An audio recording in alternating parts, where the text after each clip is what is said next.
amajambo dusanga mu butumwa bwiza nkuko bwanditswe na Yohana. Muri iki gice cya mbere nyene turasoma imirongo kuva ku murongo wa 4 turamanuka gushika ku 9. Haravuga ngo muri we harimwo ubugingo, kandi ubwo bugingo bwari umuco w'abantu. Uwo muco wakira mu mwiza, ariko umwiza ntiwawakiriye. Haje umuntu yatumwe n'Imana, izina ryiwe ni Yohana. Uwo yazanywe no kuba igishinga ntahe, ngo ashingire intahe umuco, kugira ngo bose bizere kubwiwe. Uwo si we muco, ariko kwari ukushingira intahe umuco. Umuco w'ukuri wakira umuntu wese wari kuraza muri iyi si. Twese tuvuge ngo amen. Haleluya. Ndagomba dusangire iri jambo rivuga ngo umuco w'ukuri. Umuco w'ukuri niryo jambo shaka dubanze dusangire. Mu kuremwa Imana yabanje gushiraho umuco ku munsi wa mbere. Yararemye ijuru n'isi, ibintu byose ari potopoto. Sinzi ko hirabura, sinzi ko hari hameze, ariko ntihagaragara umurango, ntihagaragara ijoro. Imana ikibanza kurema umuco, irawushiraho, hanyuma umuco ikiwita umurango, hanyuma ikindi gice cy'amasaha 12 iki cita ijoro. Murumva ko umuco wari ukenewe kugira ibintu bitandukane. Umuco waje gutandukanya ibintu byari mengo ntibigira uko bimeze, uko bisa. Umuco waraje uvyereka uko bikwiye gusa. Umuco rero urafise akamaro kanini ya cyane, nico nshaka tubanze tuganireko. Umuco uratumurikira aho duca kugira ngo ntidutsitare. Bisigura ko umuco ari mwiza. Nshaka kubanza kuvuga ibyiza vy'umuco muri rusange. Uratumurikira kugira ngo ntidutsitare. Burya yaba tugenda hose ari umwijima, twogenda turagonga ibintu. Sinzi ko hari n'uwopfa mu nzu, ariko umuco ni mwiza kuko utuma tuva mu nzu tugasohoka, hanyuma tugisohotse ntawe tugonga, ntavyo tugonga, kubera umuco tumurikira tukabona iyo tuja. Umuco ikindi ufise akamaro kanini ku bitegwa. Urakuza ibitegwa, uratuma ibitegwa bikura. Urafise rero akamaro no ku bitegwa. Mu yandi majambo umuco yo tutawuronka tuba turyiki.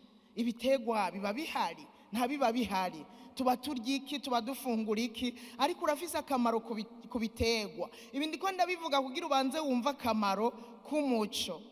Ikindi gikurikira, umuco urimwo akazuba, eka naho utobamwo akazuba, ariko urushirije kubamwo akazuba bica bituma tugira amagara meza. Urakomeza amagufa, hanyuma ukaduha na vitamine D. Ibi rero byarambayeko jewe, ndabivuga ndabizi. Jewe narigeze kugira igihe ndaba inzobe nyinshi cyane, apana nk'iyimfise. Nkabona uko bukeye nabaye inzobe, kandi nabibonera ku birenge cyane kuruta. Nkabona ndabya amaboko, nkabona ndibona imitsi, kandi amavuta nisize ni yayandi. Hanyuma ndatinda ndabona ko inzobe iri anormale. Hanyuma nuwo twubakanye nkamubaza, buryo urabona ko iyi nzobe iteye ubwoba? Atego. Candaje kwa muganga. Ngiye kwa muganga baca bambwira ngo nta vitamine D ufise. Hanyuma baca bambwira bati, barambaza ubwa mbere, mbega wewe usanzwe ukora iki? Barambaza bati, umara amasaha ngahe muri biro, n'ayandi masaha umara kuzuba? Yemwe ndarondera amasaha nja kuzuba, ndasubira inyuma ndarondera amasaha nja kuzuba. Sanga niyo nagiriwe ubuntu nkaja mu murima gusa, niyo nagiriwe ubuntu nkaja mu bikorwa rusange. Sanga niho hantu ndonka akazuba. Ahandi nukuza nkirirwa muri biro, canke ntiriwe muri biro nkabaniriwe muhira ndiko ndakorera mu nzu, nkisanga sinagiye kuzuba. Barambwira bati, wabuze vitamine D. kandi nayo tuyisanga mu kazuba kajya ko kuva saa moya saa mbiri niko tuyisangamo, na saa 10 gushika saa 11 niko kazuba kaguha iyo vitamine D, ati kandi karakomeza amagufa. Yo nsanga nico gituma najegeye, nari najegeye amagufa nongera njegera ndabura vitamine D. Rero icyambere yanyandikiye yambwiye ngo genda uzurarondera kanya uje ku kazuba kugira ngo bikunde iyo vitamine D yinjire muri wewe. Burya n'abana butubebe bavutse bagaca bagira jaunisse, bamusanga amaso yabaye nka jaune. Burya iciza nuko umushira ku kazuba hajya saa moya na akazuba katse ko mu gatondo ko gushika saa 2, ako niko kazuba ngo karimwo vitamine D. Ugacuhengera hamwe ririko rirarenga saa 10 ukakamushirako agacaronka iyo vitamine D. Murumva umuco kufise akamaro kanini ya cyane. Umuco kandi utuma duca mu maso. Burya hagumye ari mu mwiza ntiwotwenga, ndakurahiye ntiwotwenga. Nimumaze kubona umuntu avyutse mu gatondo atarabona umuco? Uzurabe mugenza we muvyutse eka guca mu maso ntavyo mubonamwo, ariko amaze kuja hanze ahabona usanga keye mu maso, ugasanga nyene asa neza mu maso. Umuco rero uratuma duca mu maso. Umuco kandi uratuma maso, nukuvuga tuba vigila, ukaba maso, ukagaba, ugacungera neza ibintu vyawe. Hagumye ari mu mwiza twokwibana. Burya Imana yo kubikiza umwiza gutya usanga amashakoshi amatelefone ariko kubera ari mu muco umenya ngo ndabona uje kunyiba, ndabona uje gukora ikina kiriya, ukaguma ucungereye neza. Umuco rero udutuma tuba maso, tubera maso ivyacu kugira ngo ntibinyagwe, kugira ngo ntivyibwe. Umuco muri rusange nagira ndababwire ko ari mwiza cyane. Nico gituma Imana yabiravye iravuga ngo aba bantu umuco yari yararemye wari uhari, ariko nubwo umuco wari uhari abantu barijanye mu mwiza bonye n'ubwabo, baragenda baraba mu mwiza hamwe batabona ukuri, batabona ivyo bakwiye gukora n'ivyo bakwiye kureka. Reka rero dusome ubu buhanuzi bwa Yesaya. Yesaya yarahanuye kubijanye n'umuco mu gice c'9 kuva ku murongo wa 1 gushika ku murongo wa 2, niyo nsoma yonyene. Yesaya niwe yavugishijwe kubijanye n'umwami yagira avuke ari we mukiza. Yaramuvuze nk'umuco uziye abari mu mwiza. Umurongo wa 1 uravuga ngo ariko ntibuzosubira kwiriranira ukundi kuwahoze ari mu mubabaro. Mu gihe cya kera yateye agakengegwe igihugu cya Zeburoni n'igihugu cya Nefutali, ariko mu gihe cyo hanyuma yagiteye icubahiro ku nzira ikiyaga hakurya ya Yorodani i Galilaya h'abanyamahanga. Umurongo wa 2 uvuga ngo abantu bagendera mu mwiza babonye umuco mwinshi, baba mu gihugu cy'igitutu cy'urupfu nibo bakiwe n'umuco. Murumva Yesaya yavugishijwe ku mukiza yagiraze, amuvugishwa ko nk'umuco wari uje kumurikira abahora mu mwiza. Zeburoni ni Nefutali, aha hantu bavuze Nefutali na Zeburoni burya n'abana ba Yakobo, ariko ibisagara babaha byaca bibitirirwa. Nico gituma bavuze ngo ababi Zeburoni ni Nefutali, baraba abi Zeburoni ni Nefutali, barabana ba Yakobo, ariko ibisagara bari bahawe baca bavyitirirwa. Baba rero mu buraruko bw'Ikanani niho bari baragerereye, niho bari bararonse amatongo. Abantu rero bagiye barabatera, Abisiriya cyane barabateye, bama mu ntambara kenshi kandi bakaneshwa usomye kuva hariya mu gice c'indwi c'umunani baravuga neza ukuntu aba bantu b'i Zebuloni b'i Nefutali banategwa kubera bari baravuye ku Mana basenga ibigirwamana, barava ku Mana bakora ibyaha byinshi cyane, Imana ibatera ibitugu. Nicyo gituma abasiriya igihe cyose babateye babanesha. Burya igihe cyose umuntu avuye ku Mana kuneshwa n'intambara biroroha, kandi musomye no muri Bibiliya musanga igihe cyose Abisirayeli babaye mu vyaha batewe baraneshwa, ariko bahindukirira Imana ikabaha intsinzi. Aba bantu rero Abasiriya barabanesheje, bamaze kubanesha babatwara ari nyagano, baragenda mu mahanga baherayo, mbere ku buryo bamarayo igihe kirekire imico yabo irononekara, ku buryo batagifise imico n'imigenzo vy'Abisirayeli, ku buryo bari abantu mbere bavuga ko bahebwe, bazimiye, bene wabo babita bazimire kubera bahungiye iyo, hanyuma baca bafata imigenzo iyo bahungiye akaba ariyo bagenderamwo, bene wabo bakababona nk'abantu bazimiye. Yesaya rero aravugishwa, aratanga ubuhanuzi kugira ngo abaremeshe, ababwira ati nubwo biruko abahora biraburaniwe, abahora mu mwijima, abahora mu gitutu c'urupfu bagiye gutabagwa. Haleluya! Yesaya arabahanurira ngo abari mu gihugu cyatewe agakengegwe kera, noneho mu bihe byo hanyuma bagiye kwambikwa icubahiro. Igituma yavuga ivyo rero nukubera yashaka kuvuga ivy'umukiza agiye kubatera icubahiro, ivy'umukiza yaragiye kuza. Haleluya! Aravuga ngo abari mu gihugu c'umwiza, abari mu gihugu c'igitutu c'urupfu, noneho umuco urabarasiye. Bari abanyene b'i Nefutali. Igituma bavuze aba b'i Nefutali nabo i Zebuloni nukubera Yesu niho hantu hambere, inyuma ya misi 40 ari mu bugaragwa, niho hantu hambere yagiye kuvuga ubutumwa bwiza, yahereye kwigisha.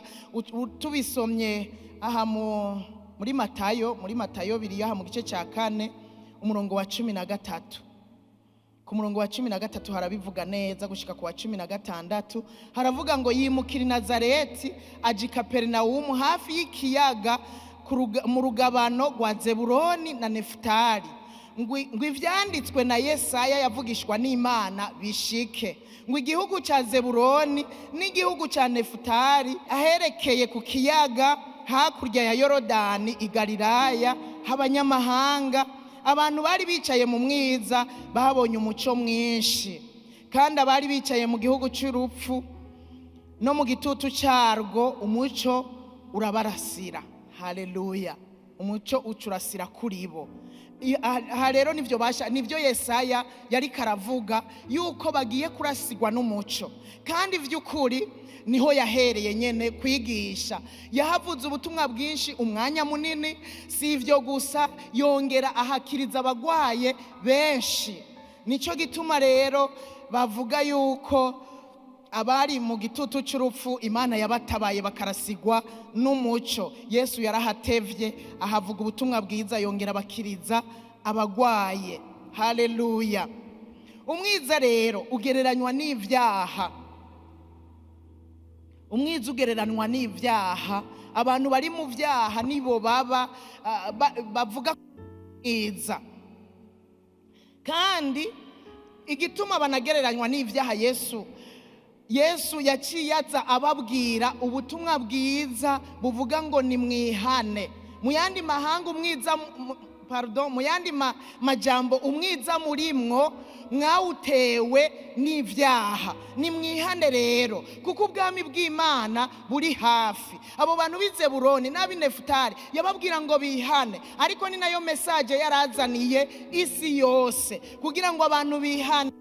N'uwamwitangiye imbere Yohana umubatizi nawe nyene nibwo butumwa yahawe, avuga ngo ni mwihane. Aho yari karategura inzira y'uwo muco wari kuraza, nk'uko twabisomye mu ijambo ry'Imana.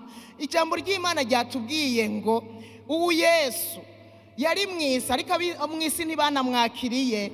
Barabivuze nubwo uwo muco waje mw'isi abantu ntibawakiriye. Ubu butumwa bwiza bwo kwihana ibyaha abantu ntibabwakiriye, nk'uko handitse kuri uyu murongo w'10 ngo yari mw'isi kandi isi yarimwe nawe, ariko isi ntiyamumenye. Kandi yaraje ku isi ariko ntiyamumenya. 11 havuga ngo yaje mu vyiwe ariko abiwe ntibamwakiriye. Ariko bamwakiriye bose, ku murongo wa 12 yaciye abaha ububasha bwo gucika abana b'Imana. Haleluya! Nubwo yarazanye ubwo butumwa ku bari mu gitutu c'urupfu, ntibavyakiriye bose, ariko abantu bagiriwe ubuntu bakumvira, abantu bagiriwe ubuntu bakakira ubwo butumwa yarazanye, yaciye abaha ububasha bwo gucika abana b'Imana n'aba bizeye izina ryiwe. Haleluya! Tumukomere amashi. Twebwe abizeye izina ryiwe twahawe ububasha bwo gucika abana b'Imana. Haleluya! Yaraje ari umuco. Yesu niwe muco w'ukuri. Umuco w'ukuri nawe ni Kristo. Ni Kristo. Yohana Bibiliya iratubwira ko yaraje aje gushingira intahe uyo muco, nkuko twabisomye muri aya majambo twahereye ko yari gishinga ntahe kugira ngo ashingire intahe umuco wari kuraza mu nyuma ziwe. Umurongo w'9 rero havuze ngo niwe muco w'ukuri. Niwe muco w'ukuri. Nababwiye umuco akamaro dufitiye. Nshaka gushimangira rero kuri uyu muco w'ukuri ari we Kristo. Kristo twahawe, Kristo yaje kutuvukira, n'umuco w'ukuri. Numuco utamurika gusa ibi vy'inyuma, ariko urengana ivy'inyuma ukamurika n'ivy'imbere, ukamurika n'ivyo mu mutima. Haleluya! Ibirahinyegeje, ibirahikinze, Kristo arabimurika bikaja hagaragara. Umuco nivyo Imana yari yarawushizeho, ariko byasaba ko aba bantu Imana yahaye umuco ariko bakabandanya kugendera mu mwiza kubw'ivyaha vyabo. Byasaba ko haza umuco w'ukuri, umuco udasanzwe ubamurikira umuntu akabona neza ngo burya nari mu vyaha, burya ivyo narimwo ntibitumbereye, ntibitomoye. Haleluya! Haleluya! Umuco w'ukuri ni Kristo, nkuko nawe nyene yavyivugiye aha mu butumwa bwiza bwanditswe na Yohana mu gice 8 umurongo wa 12. We nyene yaravyivugiye aravuga ngo jewe ndi umuco w'isi, uwunkurikira ntazogendera mu mwiza, ariko azogira umuco w'ubugingo. Yesu niwe muco w'ukuri, nawe nyene yarivuga, kandi ariko aravuga ivyo kwaba ari kugira ngo abantu bamwizere. Urumva hako yatomoye akavuga uwunkurikira, mwoza mukankurikira, mwoza mukajana nanje, mworonka umuco w'ubugingo bwanyu. Sivyo kutibwa gusa ivyanyu, sivyo kudatsitara ku mabuye gusa, ariko n'ubugingo bwanyu, imitima yanyu nayo nyene yomurikirwa ikava mu mwiza. Usomye no mu gice cya 12 uyu murongo wa 46, naje mw'isi ndi umuco kugira ngo unyizera wese ntazagume mu mwiza. Burya Kristo icyo yagomba kandi nico cyanamuzanye nuko ata muntu numwe yogumye mu mwiza. Abantu twese twari dukwiye kugendera mu muco, twese tukinjira muri Kristo kuko niwe muco. Kristo rero ntatanga umuco gusa, ariko n'umuco, niwe muco. Iyaba yatanga umuco gusa agaca yigira twohavuye tuwutakaza, ariko noneho Kristo ntatanga umuco gusa, niwe muco. Niwe muco. Yarabishimangiye, munyakiriye jewe muzoba mwakiriye umuco, nimwamira mukanyinjiza muri mwebwe muzoba mwakiriye umuco. Uwunyizeye azoba yakiriye umuco. Aka kantu karakomeye kuko atari umuco gusa, ntatanga umuco gusa, ariko we niwe muco. Haleluya! Ububizi rero ni Sawuli. Sawuli ni wabizi, ariwe Pawulo, niwe yamubonye arabona ko ahuye n'umuco. Usomye mu byakozwe n'intumwa igice 9 ku murongo wa 3 gushika ku wa 5, hamwe yari karagenda aja i Damasiko, haje umuco mwinshi giturumbuka uvuye mu ijuru uramuhwikira, uramukayanganira, kandi ngo aca yikubita hasi. Muri ako kanya ngo aca yumva ijwi rivuye muri uwo muco, ryari ijwi rya Yesu Kristo. Hama rimubaza riti umpigira iki? Aha niho hagaragara ko Yesu ari we muco. Uwo muco nyene uva mu ijwi rivuga ngo umpigira iki ga Sawuli? Sawuli nawe arabaza turindega mwami. Aha rero namye niyumvira ukuntu Sawuli yaciye ahishurirwa ngo urindega mwami. Yari yatahuye, yaciye ahishurirwa ko ari umwami ariko arahiga. Aca aravuga ngo umpigira iki? Ibi rero bisigura yuko Yesu ari umuco, yamwiyeretse ari umuco, mu kimenyetso cy'umuco. Yesu Kristo rero ni umuco. Haleluya! Yesu ni umuco. Icyambere, Yesu ni umuco kuko niwe azana ukubaho kw'Imana mu bantu. Yesu ni umuco, azana ukubaho kw'Imana mu bantu. Haleluya! Azana ukubaho kw'Imana mu bantu. Niwe yaje, muvyibuke ko aje no kuduhuza n'Imana. Twari twaratandukanye n'Imana kubw'ivyaha byacu twakoze, araza aduhuza n'Imana. Burya Yesu yarakoze, iyo ataza ntitwari kumenya Imana, ariko uyu munsi tuyizi ku bwa Kristo. Yatubereye umuhuza hagati yacu n'Imana, aragahezagirwa. Niwe rero yazanye ukubaho kw'Imana hagati mu bantu, kandi yaje ari Emmanuel.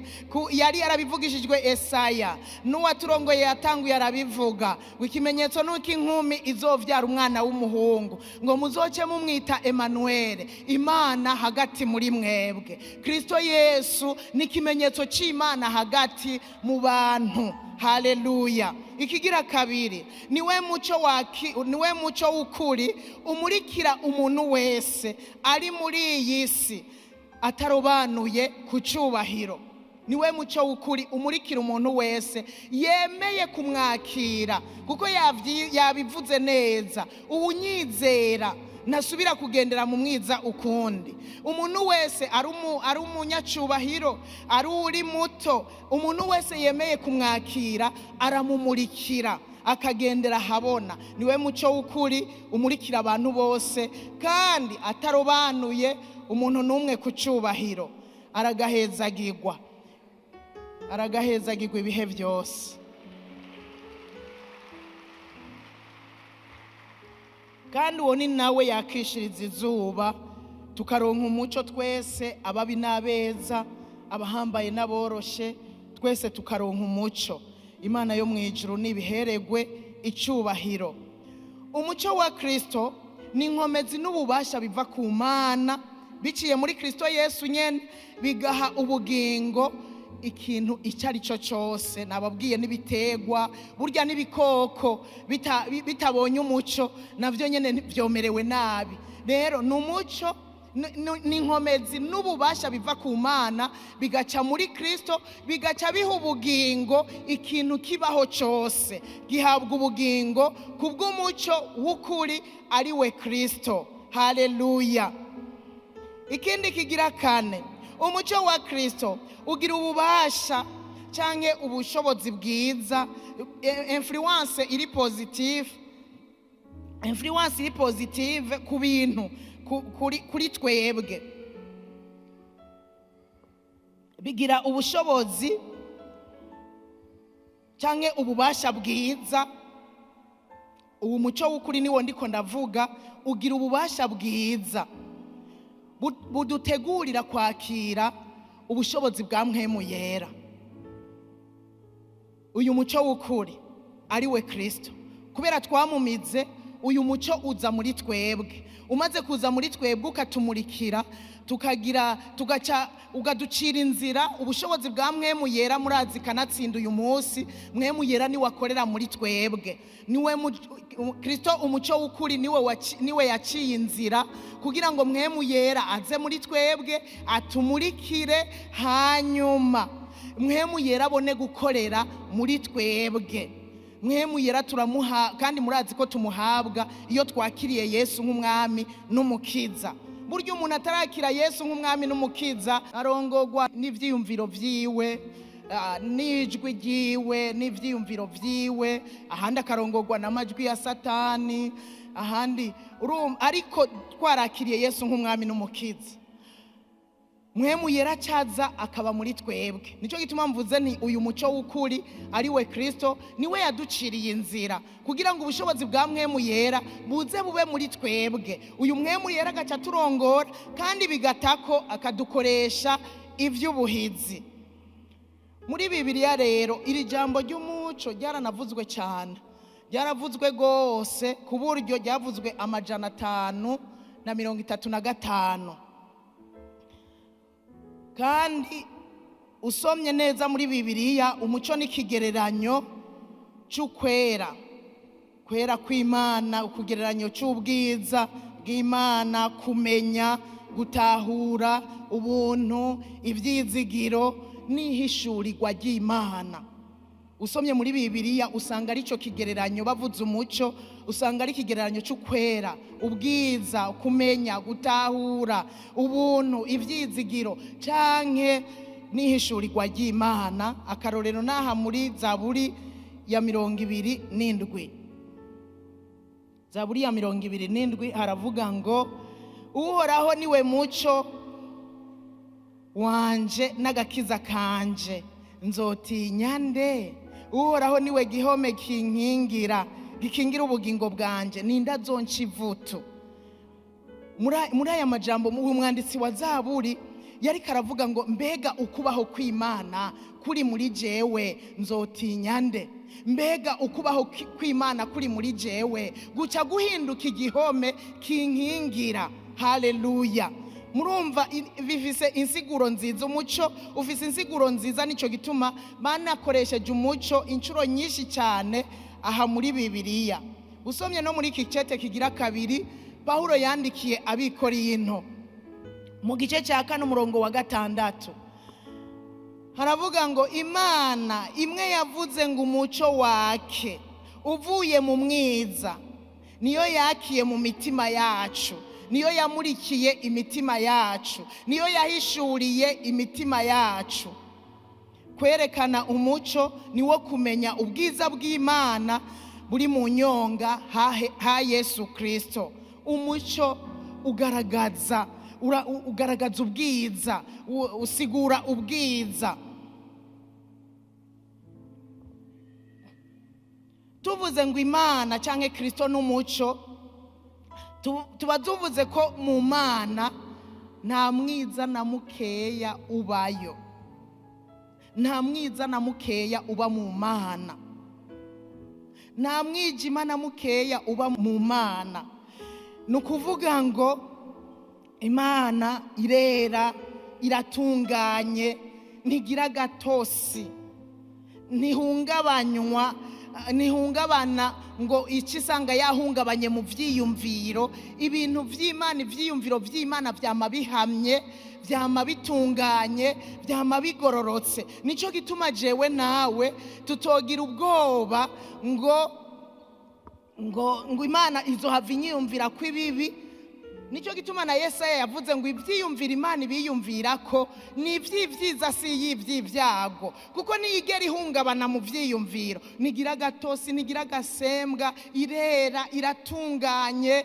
Urumva tuvuze ko Imana ari umuco canke Kristo ari umuco, no kuvuga ngo Imana twizeye iratunganye, iragororotse, nihungabana na gatoya, nabiba mw'isi biyihungabanya, naca umwana w'umuntu yokora co yihungabanya nta na kimwe.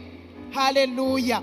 Ibi bikwiye gutuma tubaho dutekanye, tuzi ngo umuco twakiriye ari we Kristo twakiriye azotuma natwe tudahungabana. Burya abantu bakiriye Yesu twari dukwiye kubaho tudahungabana na twebwe mu vyiyumviro. Ikindi naco biciye muri uku kuntu Imana yera, natwe dutegerezwa kwera hamwe no kudahungabana mu bwenge, mu vyiyumviro. Natwe dukwiye kubabera nk'uko nayo ari yera, iratunganye. Ko twamumize natwe dukwiye kuba abatunganye, tutagira agatosi. ariko kandi naho vyodushikira, Imana ishimwe yuko yateguye inzira yuko amaraso ya Yesu atweza ico y'ivyaha. Haleluya. Ndashima Imana ko atamakemwa, ko ataco tuyikema. Kandi umuririmbyi niho yaririmbye ngo aho twagendaniye ntiwigeze umaramaza, ntiwigeze untererana, kubera Imana idahindagurika, numwizigirwa w'ibihe byose. Uko yarari muri kiriya gihe n'uyu munsi nikwiri, kandi nikwizokwama, nizokwigera ihinduka. Usabwa kuyizera bikugoye, umenye ngo Imana iracyatabara abayo, umenye ngo Imana yavuze ko twiyumvira kw'ivyiza, tubandanye urugendo amahoro dutekanye mu mitima. Ivyiyumvira Imana idufitiye ni vyiza, nta mitego Imana izodutega kuko iratunganye gose. Nta vyago izoduteza, n'ivyago bitubako Imana nibiba n'ivyiba yaretse ngo bibe, kuko Imana iratunganye gose, nta makemwa. Nico gituma hanca ngaruka nkavuga ngo iyo ubonye ikibazo kije, ndasavye ntuzote ishavu ku Mana ngo uririmbe nka babandi bagenzi bacu baririmba kwa kundi ngo ni kuki wavyemeye. Uzutangura kubaza ngo ubaza Imana ni kuki wavyemeye gamana.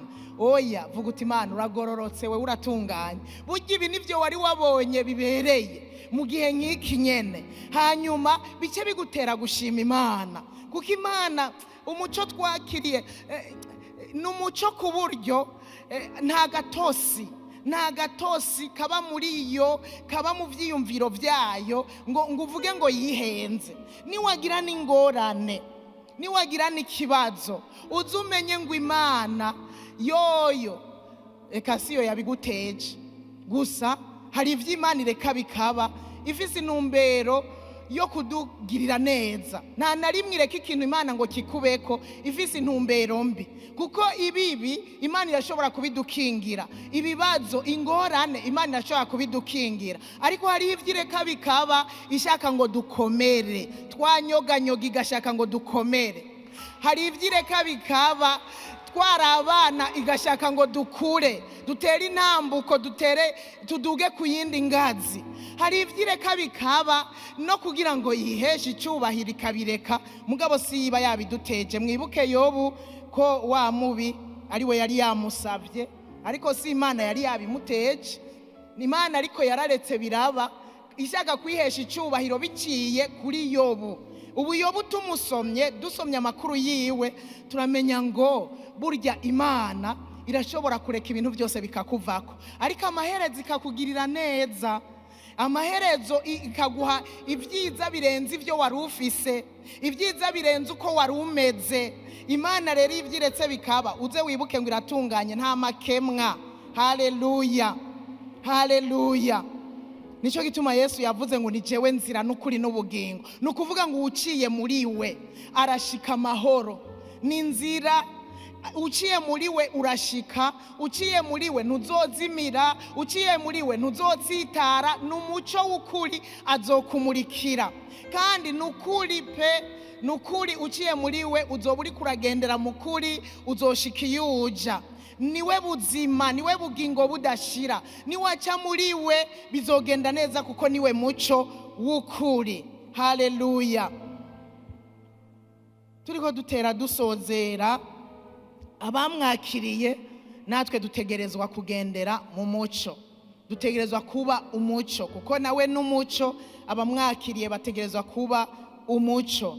Yesu yarabivuze arabisubiramwo, yariko abwira ishengero, aravuga ngo ni mwebwe muco w'isi, ni mwebwe muco w'isi, ni mwebwe mutegerezwa kumurikira isi. Usomye muri kino gice cya 5 umurongo wa 14 gushika ku wa 16, yarabivuze avyeruye, ni mwebwe muco w'isi, mwebwe mwankurikiye, mwebwe mwanyizeye, ni mwebwe muco w'isi.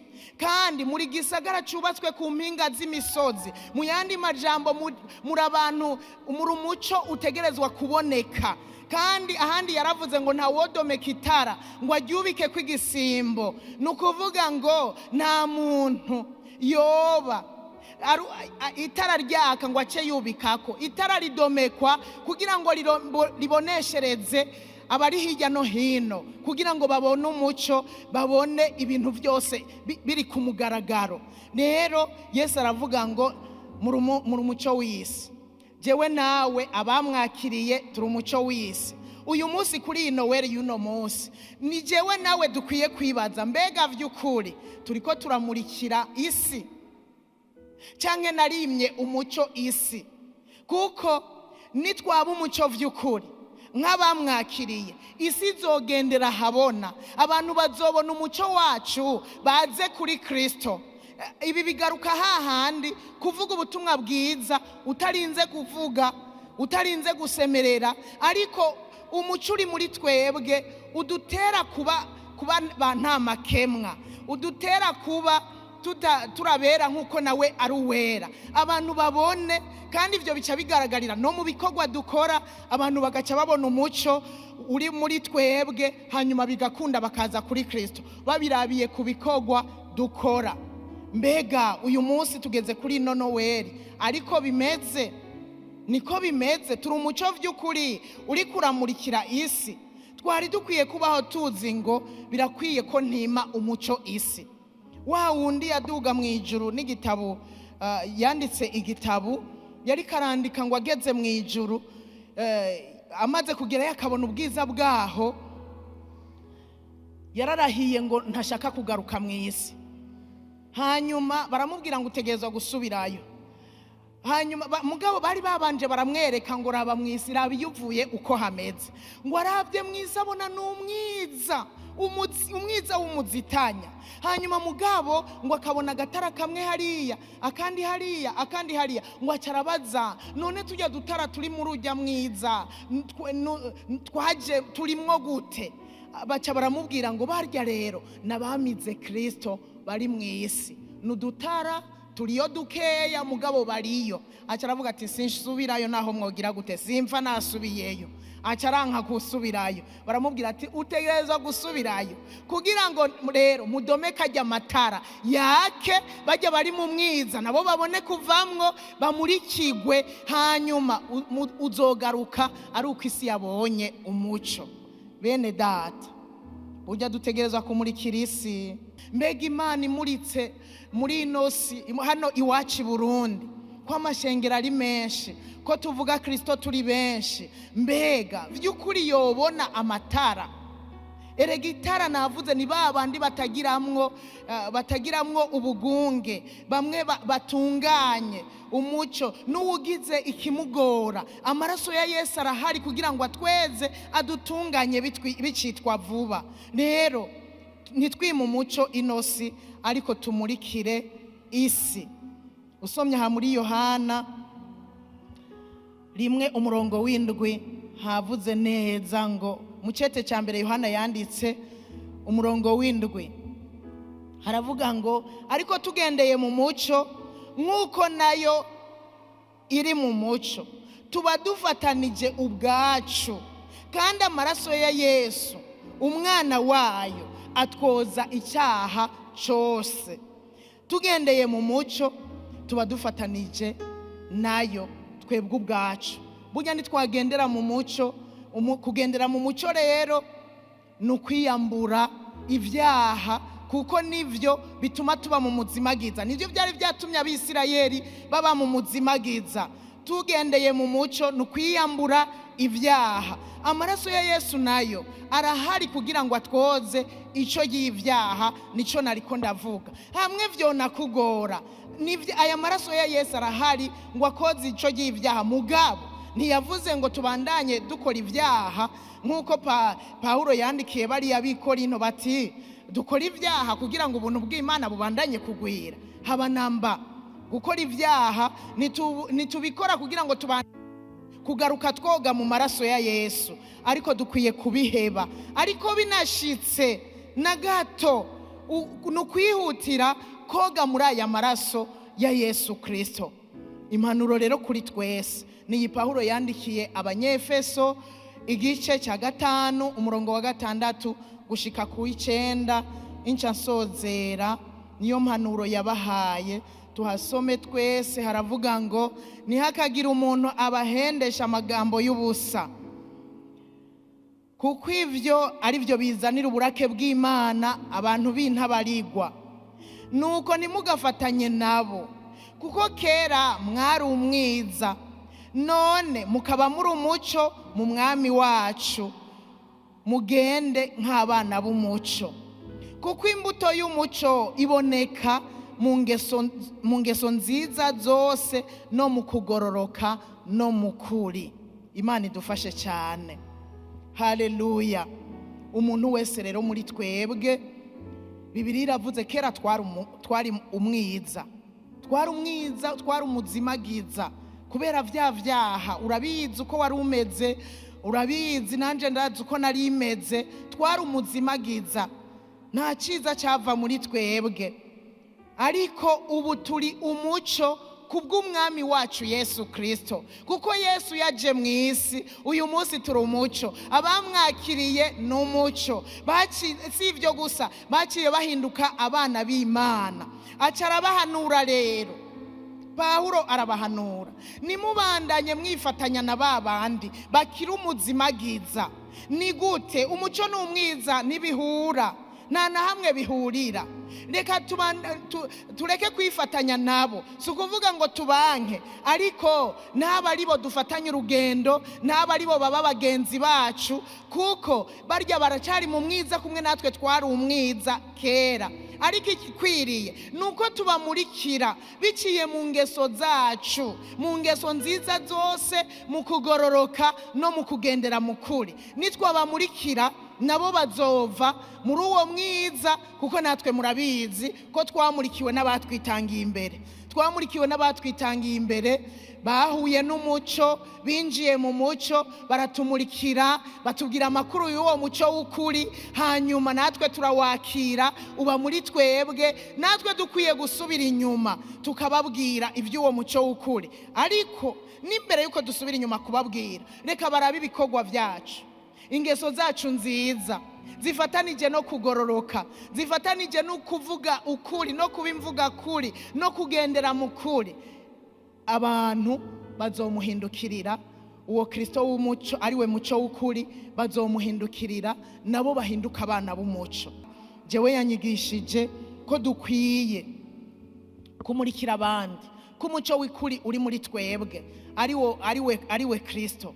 Reka tumurikire abandi biciye mu ngeso zacu. Aha rero ushobora kwisuzuma, kandi hariho ibyizigiro. Ushobora kwisuzuma iyi minsi isigaye kuri no mpera y'umwaka, ukaraba mbega by'ukuri ko ndi umuco, ko namize umuco, mbega naramurikiye abandi, uyu mwaka naramurikiye abandi mu ngeso zanje. Harabona azanye kuri Kristo. Ninde yoba yaraje kuri Kristo kubw'ingeso zanje? Canke ninde yoba yaraje kuri Kristo namubwiye amakuru y'uyu mugabo ariwe muco w'ukuri, wamurikiye abari mu mwiza bakaja mu muco? Haleluya. Abahora bakengerewe kubw'ivyaha, kubwo kugendera mu mwiza, mu gihe cyo hanyuma ngo yabateye icubahiro. Uyu muco w'ukuri ariwe Kristo Yesu adutera icubahiro. Kugendera muri we, kuguma muri we bidutera icubahiro. Kandi no mu gihe cyo hanyuma niyaza kutujana, azotujana tuvyagize mu cubahiro ciwe nyezina, tukibemwo ibihe bitazoshira. Abari barakengerewe ubwa mbere, abari ntacyo bamaze ubwa mbere, noneho ubu turakimaze. Ariko kandi azoza no kutujyana atuvyagize mu cubahiro ciwe. Haleluya.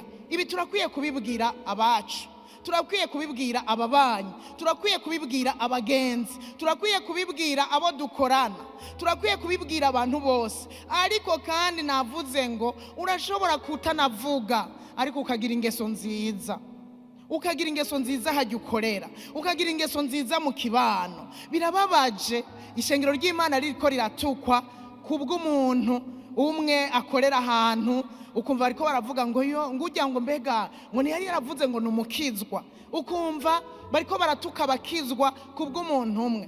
Ubuho mbona babikina no mu mafilme, mbona babikina no mu mafilme, bagakina amafilme, bakina abapastori bariko baragira ibintu, bakina abapastori. Nkaca mvuga nti aha bariko barabikina kubera babibonye ahantu, bariko babikina kubera babibonye ahantu, kuko kenshi bakunda gukina ubuzima turimwo muri kino gihe.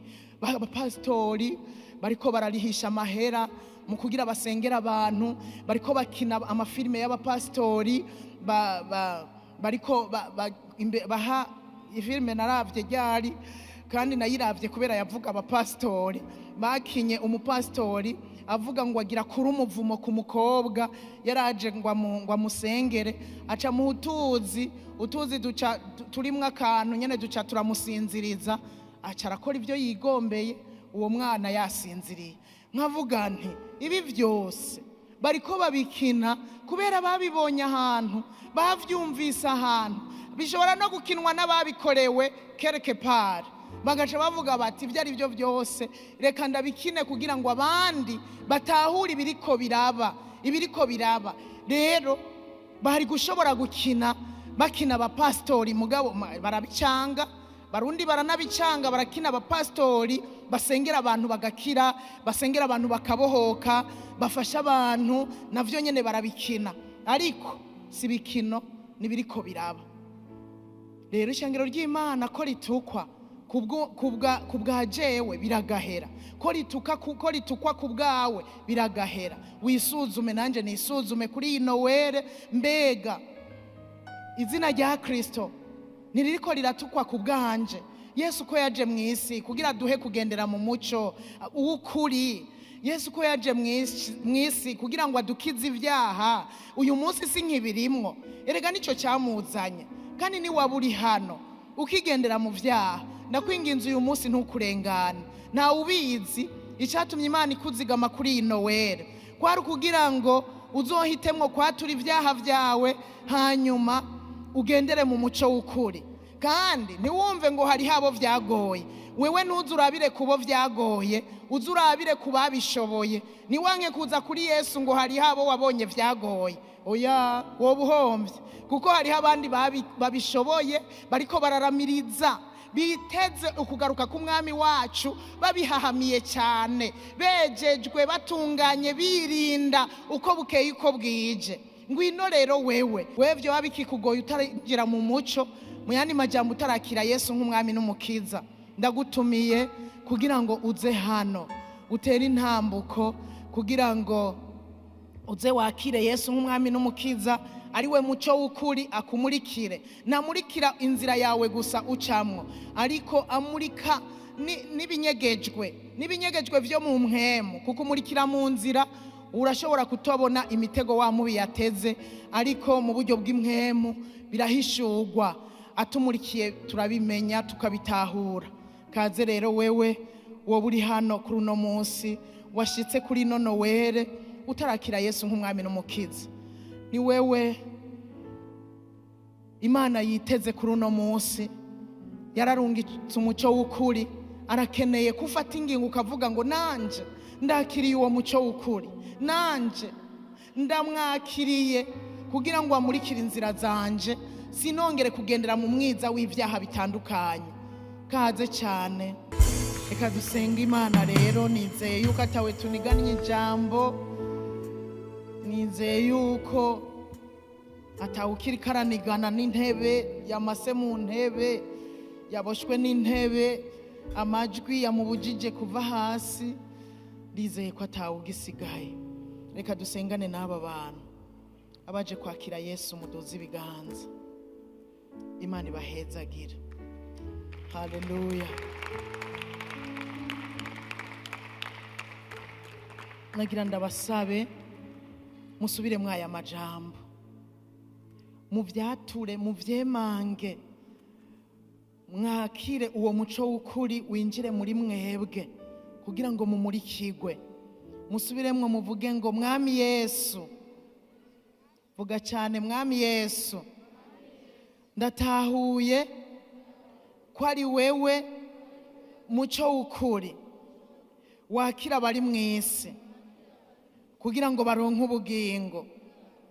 Nanje ndahisemwo kukwakira ngo umbere umwami n'umukiza w'ubugingo bwanje, kugira ngo kuva uyu munsi murikigwe nawe, sinzosubire kugendera mu mwiza w'ivyaha nahoramwo.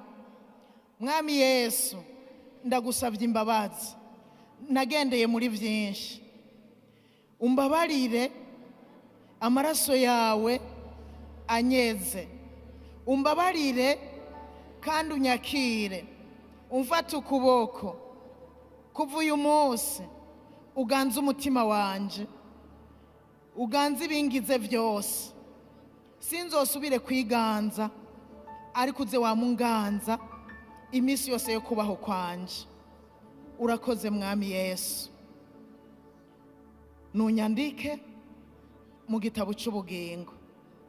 Kuva uyu munsi nunyandike mu gitabo c'ubugingo. Kuva iyi saha ndafuswe mu gitabo kwa Satani. Urakoze Mwami Yesu. Dukoma amashi menshi tubasengere.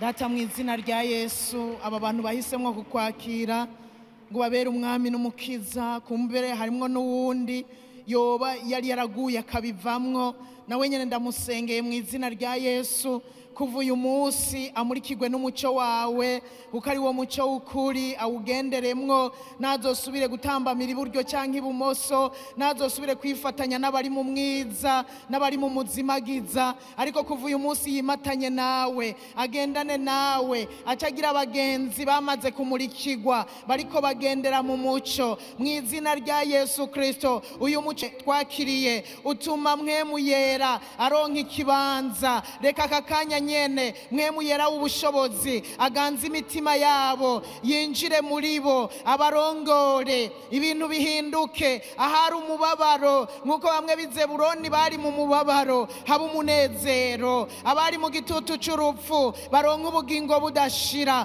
Mu izina rya Yesu Kristo, bagendere mu kuri, bamererwe neza, banezerwe, barongorwe nawe, amahoro aganze imitima yabo, umunezero uganze, urukundo rubaganze, kwihangana kubaganze, kwirinda ingeso nziza, ubugwaneza, kugira neza bibaganze mu izina rya Yesu Kristo. Mwami, ivyamwa vya Mpwemu Yera vyose kuva uyu munsi bigende bibabonekamwo, uko bazogenda baratera intambuko mu kwizera, bakura mu kwizera, ivyamwa vya Mpwemu Yera bibabonekemwo, baze basange bariko baramurikira abandi, bahora bagendana muri wa mwiza, bahora bakorana ivyaha muri wa mwiza, abari bo bazogaruka babamurikire, nabo bagendere mu muco. Uzoba ukoze cyane, turagushimiye kubagiriye neza. N'abari barakuvuyeko ndabasengeye bagira inkomezi mu izina rya Yesu. Nabo wa mubi yoba yatsindagiriye hasi, buzuye urwanko n'inzigo n'ishari n'ibindi vyinshi bidushitse kuri Nowere biri mu mutima, mu izina rya Yesu nabo nyene ndabasengera ngo iyi Nowere baneshe ikibi cyose, ivyabanesha vyose bitari vyiza, bamurikigwe, haba impinduka mu buzima, haba impinduka mu mpwemu yabo n'imitima yabo, bamererwe neza, bagira amahoro, kubera vyose vyatunganye, kubera bihanye, bataye kure bijya vyose vyari bibaremereye, kugira ngo iyi Nowere tuyihimbaze neza, twese tumurikiwe, turi mu nzira nziza, twuzuye ingeso nziza. Uzoba ukoze, tugendera mu kugororoka no mu kuri. Urakoze, turagushimiye kuvyumvise kandi ugiye kutugirira neza, mu izina rya Yesu Kristo, umwami n'umucunguzi wacu. Twese tuvuge ngo amen.